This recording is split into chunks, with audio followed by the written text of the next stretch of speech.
Greetings, Nick with Sweetwater here, and in today's video we're going to be taking a quick look at 5 legendary Led Zeppelin riffs that didn't make Rick Beato's top 10 favourite all-time list.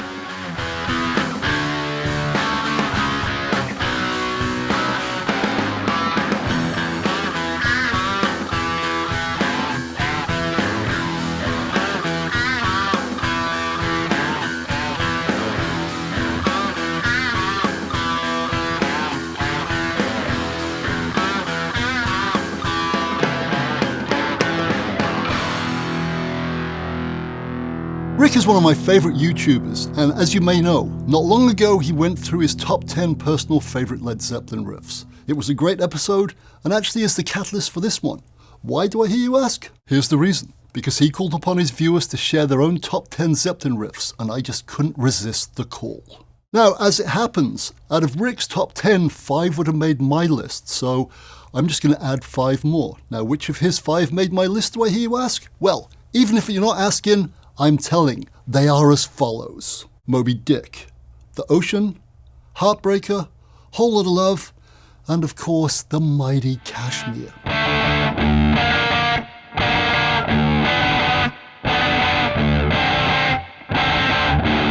It of course goes without saying that choosing only 10 from such a plethora of wonderful Zeppelin riffage is an incredibly difficult and some might say almost impossible task. That said, here are my remaining 5 in chronological order. Number 1, Dazed and Confused from the band's game-changing 1969 debut album.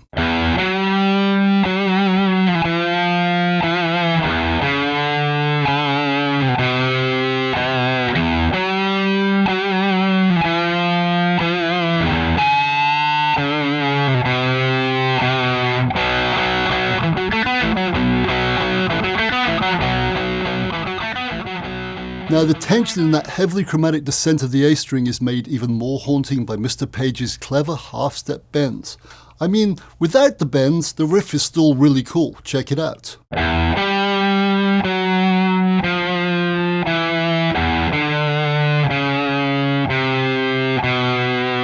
But when you throw in that quartet of half-step bends, it becomes even cooler, just like this.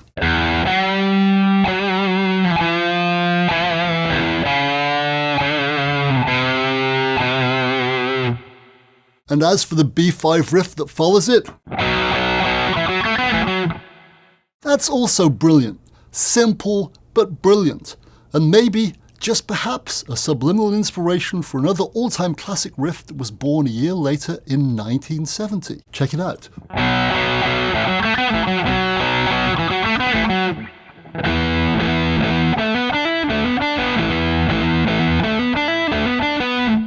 My silly paranoid pontification aside, my next riff, riff number 2, is also from Zeppelin's self-titled debut, and it's this bombastic beauty, Communication Breakdown.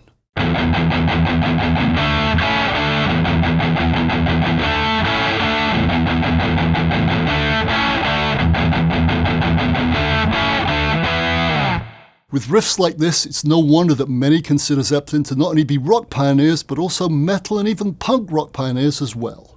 Yes sir, Jimmy delivered that riff with a menacing palm-muted aggression on that down-picked low E string that definitely influenced both metal and punk.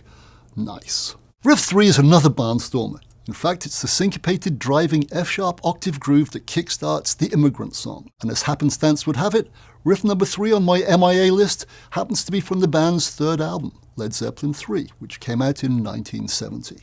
Let's have at it.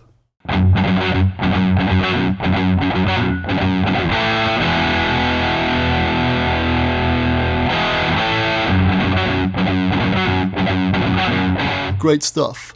A hypnotic F-sharp octave riff like I just said, with 2 open chords A and E for the verse. Once again, simple, simply brilliant. And I'm 99.99% sure that that instantly memorable opening octave riff has inspired countless other guitar players to get creative with octave-based stuff, just like this.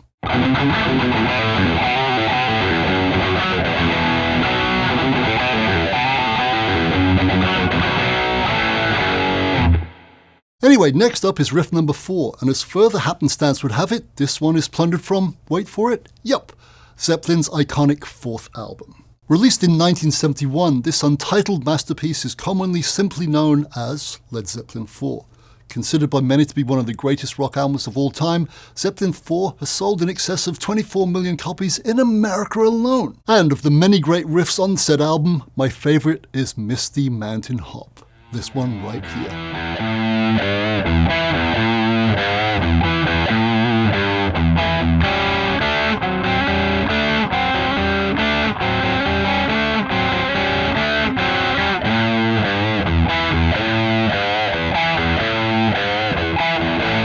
I just love the way the driving single note open riff, this one here. I love the way it's complemented so beautifully by the dyads played exclusively on the D and G strings that create the verse riff, which is this one here, of course. Yep, that's a perfect pairing in my humble opinion. Wonderful stuff from Mr. Page, once again.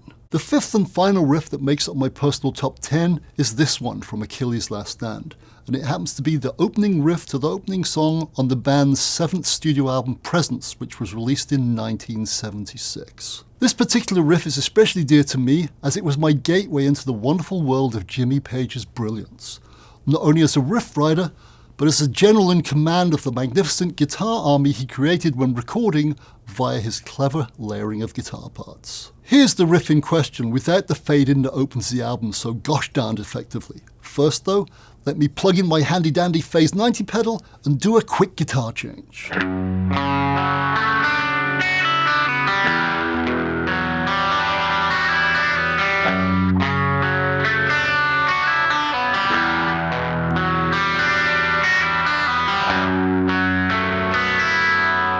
I don't mind admitting, those two arpeggiated chords to open Achilles' Last Stand are truly beguiling and, as already mentioned, had a massive impact on me.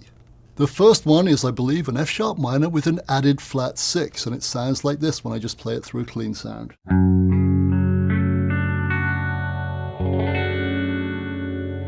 Beautiful. And the second one, I believe, is an E minor 7 add 9, and it sounds like this.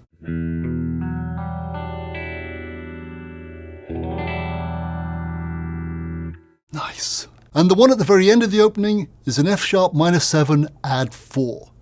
This one right here.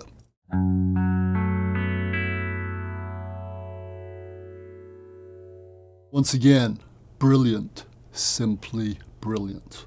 And there you have it, my friend. The 5 Led Zeppelin riffs that, when coupled with my 5 from Mr. Beato's list, make up my own personal top 10 riffs from that legendary English quartet, Led Zeppelin. I'd love to know which ones you'd have in your top 10 that aren't already covered by Rick's 10 and my additional 5. And by the way, even though I opened with it, to be fair, the epicness that is the Rover is still fair game, as it did just miss my top 10. That said, I'm out of here. Thanks for listening. And by the way, if you'd like lessons on any Led Zeppelin riffs, put it in the comments below and we'll take it from there.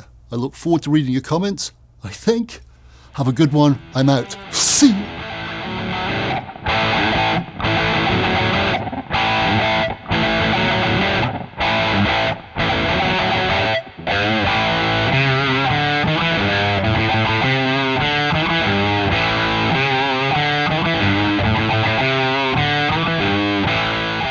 Thank you so very much for watching. Don't forget to like, comment nicely please, and subscribe. Click here for more videos like this, or start at sweetwater.com for all of your music instrument and pro audio needs. Have a crackingly good day, chum. Cheerio.